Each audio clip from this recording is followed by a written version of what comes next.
Hey guys, today I'll show you 3 mistakes 90% of men make when it comes to training so you can avoid them and fix them if you make them. What's up? Nakshon here. I create videos about self-development both in the mental aspect and in the physical aspect. So if you're into growing as a person, make sure to subscribe to the channel and make sure to smash that like button. So without any further ado, let's get started. All of the problems we're going to cover in this video are problems I personally had and almost all of the male training friends I've met over the years had as well. We as men, and I'm obviously generalizing, mostly work on strength, looking bigger and learning some skills. But the thing is that our body has many other ways of moving, and if we overlook them, we can create imbalances in our body that later on become real problems. One of these problems is not working on hips mobility. One of the fundamentals of being able to move your body well is having good mobility. It allows us to move in any direction we want using whichever body part we choose to, and we men almost never work on it, especially in the hips. The first time I was exposed to how poor my hips mobility was when I took a contemporary dance class where the teacher put us through 15 minutes of ballet warm-up hill. I almost never raised my leg to the side like that or even to the front in my life. It was insanely challenging to the point where I could barely walk for the next few days. The main reason for this lack of mobility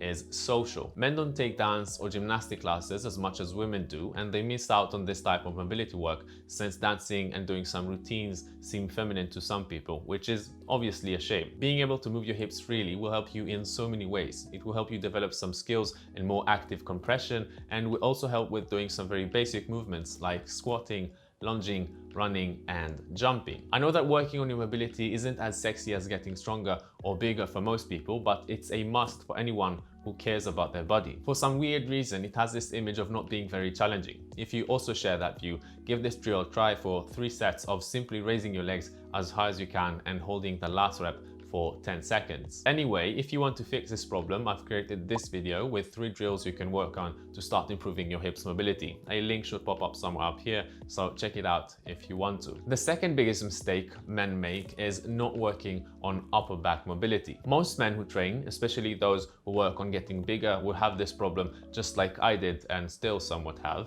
and that is having elevated, internally rotated, forward tilted shoulders and rounded backs. This condition can cause neck pain, dizziness and some other nasty side effects, and it dramatically limits your ranges of motion in your shoulders and upper back. Being able to lift your arm up or bend backwards become really challenging tasks when you have this condition, which creates compensations, which creates more problems and so on. I started seriously working on fixing this condition just about a year ago when I woke up one day with severe headaches, nausea and dizziness. I had no idea how hard this problem can hit you, so consider this your warning. There are a few exercises that you should work on if you want to fix this problem, like externally rotating your shoulders, learning to extend your upper back, increasing your flexibility, and so on. I haven't created a video about it yet, unfortunately, but if you want me to, let me know down in the comments and I'll create it. The last training mistake men make is not resting enough. I don't know how to say this very well without generalizing too much, but we as men work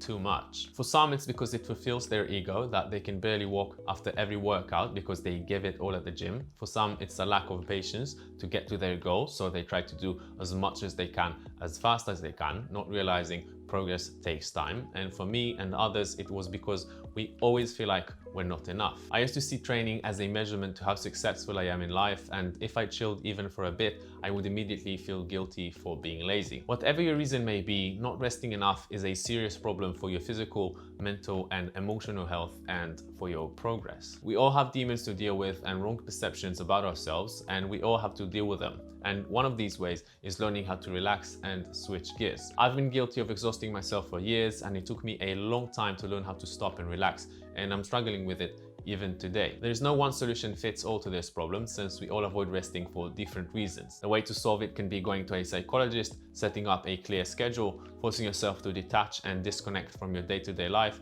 and so on. But whatever the solution is, you need to find it by yourself. You're the only one who can know what goes on inside you. So instead of investing that extra time in your workouts, invest it in your health. I would love it if you could share in the comments what you struggle with, as I'm sure many of us struggle with it as well, and we might be able to help each other out. My goal here is to build a healthy and supportive community, so anything you can share will be highly appreciated. If you want to learn more about how to move your body and take care of yourself, make sure to subscribe to the channel. And if you like this video, make sure to smash the like button as well. Anyway, have a good day, rest well, and peace.